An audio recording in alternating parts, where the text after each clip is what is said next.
Good morning friends, how are you? कैसे हो? ठीक हो? आज मैं पढ़ाने वाला हूँ आपको व्हाइट ब्लड सेल के बारे में। लास्ट टू लास्ट लेक्चर में मैंने आपको बताया था ब्लड कॉन्स्टिट्यूएंट में क्या क्या होते हैं। आज मैं व्हाइट ब्लड सेल बुलाऊंगा डिटेल में। चलो देखते हैं, लेट्स सी।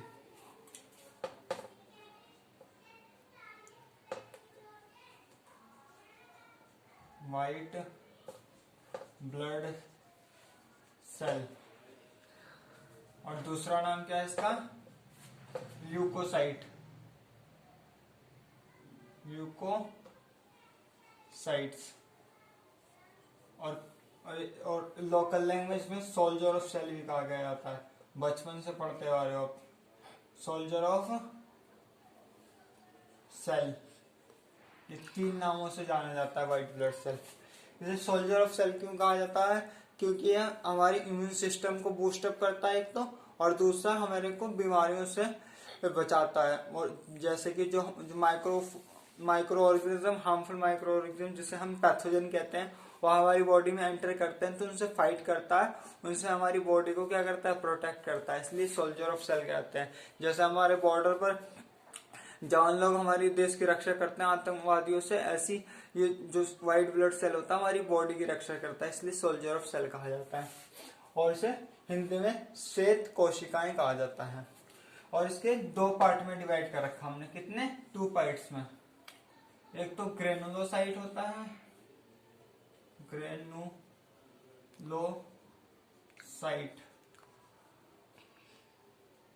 दूसरा होता है ए ग्रेनुलोसाइट। क्या होता है? ए ग्रेनुलोसाइट। नाम से ही पता चल रहा है, ग्रेनुलोसाइट, ए ग्रेनुलोसाइट। सही है। ग्रेनुल्स मतलब क्या होता है? बीड्स, दाने। तो जो ये वाले सेल होते हैं ग्रेनुलोसाइट, उनके जो साइटोप्लाज्म में क्या होता है? बीड्स होते हैं, मतलब दाने दाने टाइप होता है प्लाज्मा, साइटोप्लाज्मा पर। लेकिन एक ग्रेनुलोसाइट में नहीं होता। एक ग्रेनुलोसाइट 2 टाइप्स के, फिर फर्दर 2 टाइप्स में होते हैं। एक तो मोनोसाइट होता है, एक होता है लिम्फोसाइट।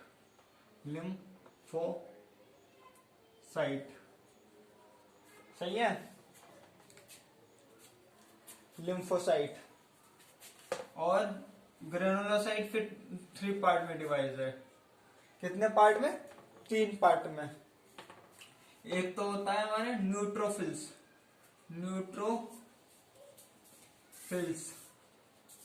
सही है। दिखाई दे रहा है? नहीं दिखाई दे रहा, साफ लिख देता हूं। न्यूट्रोफिल्स। एक होता है हमारा बेसिनोफिल्स।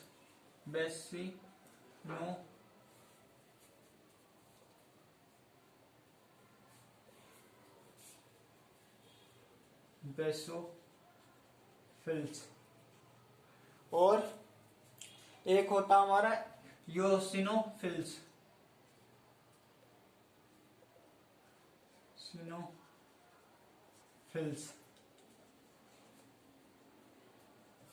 ये क्या होता है? इसिनोफिल्स। ठीक है, इतनी बात समझ आ गई। ये मोनोसाइट होता है, ये स्पेलिंग गलती से लिम्फोसाइट। जो लिम्फोसाइट हमारी बॉडी में कितने परसेंट होता है? ये जो होता है 20 to 25% होता है। ठीक है। मोनोसाइट जो होता है 6 to 7% होता है। और बेसोफिल्स होता है सबसे कम होता है 0.5 to 1% होता है। उसके बाद न्यूट्रोफिल्स होता है, वो कितना होता है? 60% होता है। कितना होता है? 60 to 65% होता है। और इसिनोफिल्स बाकी 2 to 3% होता है। कितना होता है? 2 to 3% होता है। कितना होता है? 2 to 3% होता है। बेसोफिल्स को और 2 नाम से जाना जाता है। किसे? प्लाज्मा सेल और मास्ट सेल। इतनी बात समझ आ गई।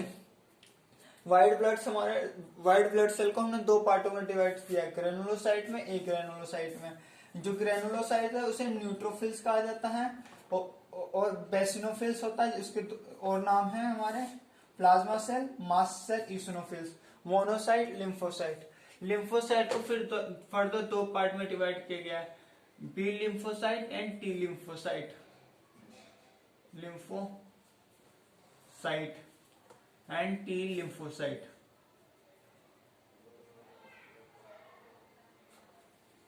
सही है इतनी बात? ये स्पेलिंग लिख लेना आप साथ से ऊपर से देख के, ये टी लिम्फोसाइट। इतनी बात समझ आई? किसी को स्क्रीनशॉट लेना तो प्लीज ले लीजिए। आई होप आपको समझ आ गया होगा कि व्हाइट ब्लड सेल्स में क्या क्या प्रेजेंट होता है। मैं और आगे चलता हूँ, उनकी फंक्शन बताता हूँ ग्रेनुलोसाइट की, एक ग्रेनुलोसाइट को। किसी को स्क्रीनशॉट लेना हो तो प्लीज आप स्क्रीनशॉट ले लीजिए।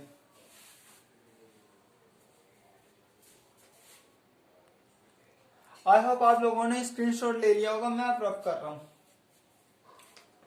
समझ आगे? न्यूट्रोफिल 60 to 65% होता है, सबसे कम हमारा बेसिनोफिल्स होता है 0.5 to 1% होता है, सबसे ज्यादा न्यूट्रोफिल्स होता है 60 to 65%। अब कोई पूछे एक ग्रेनुलोसाइट में सबसे ज्यादा कौन सा होता है? लिम्फोसाइट होता है। कौन होता है? लिम्फोसाइट।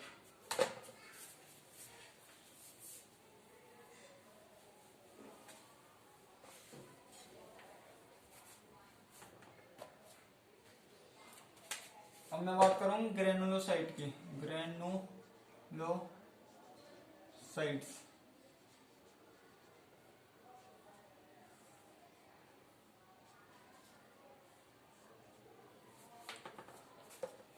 ईओसिनोफिल्स। ईसिनोफिल्स जो होता है किस किस पर काम करता है? Resist to infection. एक तो हमारे किससे बचाता है? इन्फेक्शन से बता देता है, रेसिस्ट टू इन्फेक्शन। और दूसरा होता है दे एसोसिएटेड एलर्जी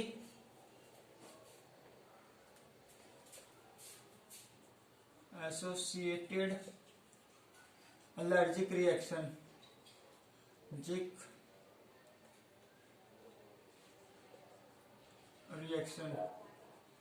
कोई हमारी एलर्जी रिएक्शन होती है जब ये हमारा सेल क्या होता है? एक्टिव करता है और ये हमारी बॉडी को प्रोटेक्ट करता है। ठीक है? फॉर एग्जाम्पल अस्थमा हो गया। दूसरा क्या होगा हमारा? हे फीवर हो गया, हे फीवर। ठीक है? और बेसिफिल्स। अभी मैंने दो नाम और बताए थे बेसिफिल्स के। कितने नाम? दो नाम और बताए थे। एक तो प्लाज्मा सेल कहा जाता है इसे, प्लाज्मा सेल, और मास्ट सेल। ये काम करता हमारे तीन सेल पर। तीन सेल पर काम करता है हमारी बॉडी में। एक हेपेरिन नाम की सेल रिलीज होती है, एक हिस्टामाइन सेल केमिकल रिलीज होता है, सेरोटिन नाम का केमिकल रिलीज होता है, उस पर काम करता है।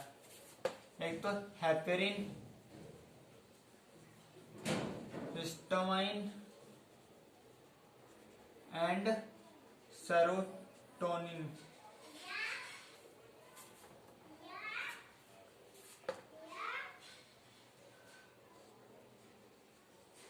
सेरोटोनिन।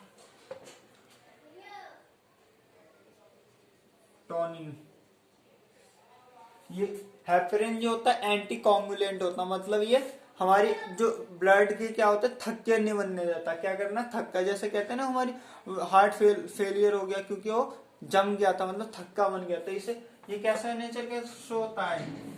Anti coagulant.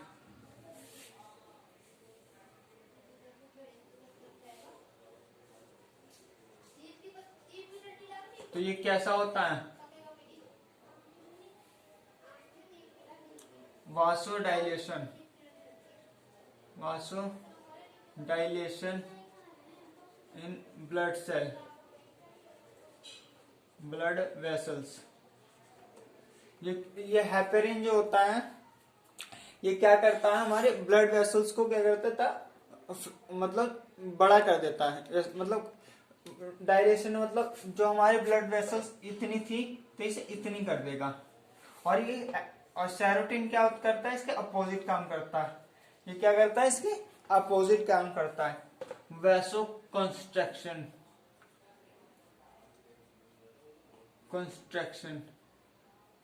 जब हमारा हाई ब्लड प्रेशर हो जाता है, नहीं जब लो ब्लड प्रेशर हो जाता है तो ये क्या करता है, ये ब्लड वेसल्स को क्या कर देता है, पहले ऐसा था तो ऐसे कर देता है, क्योंकि अब ब्लड जो तक कम एरिया में फ्लो करेगा तो स्पीड क्या हो जाएगी, तेज हो जाएगी, क्योंकि ज्यादा प्रेशर लगेगा। और ज्यादा एरिया में जा रहा तो आराम से जाएगा। देखो कोई चीज अगर मोटी पाइप है तो उसमें आराम से जाएगा, छोटी पाइप होगी तो घुसे घुसे के धक्का मारेगा, तो धक्का लगाना पड़ता है। तो ये क्या कर देता है, वैसो कंस्ट्रक्शन, ब्लड वेसल्स को क्या कर देता है, कम कर देता है, जिससे क्या हो जाता है, प्रेशर हमारी ब्लड का ज्यादा हो जाता है। और तीसरा हमारा एक और था न्यूट्रोफिल्स। यह हिस्टामिन जब रिलीज होता है जब हमारे बॉडी में इन्फ्लेमेशन होता, मतलब जलन और महसूस होती जब काम करता है। ये एक जो होता फर्स्ट लाइन ऑफ डिफेंस।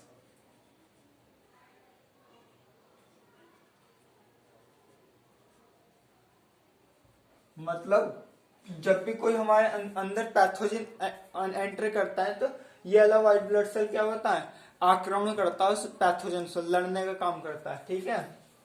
दूसरा phagocytic in nature, phagocytic in nature कैसा होता है, फैगोसिटिक मतलब फैगो मतलब किसी जो फॉरेन पार्टिकल या एंटीजन हमारे एंटर करता है उसे कैप्चर करके खा के उसे डिस्ट्रॉयड कर देता है ये सेल।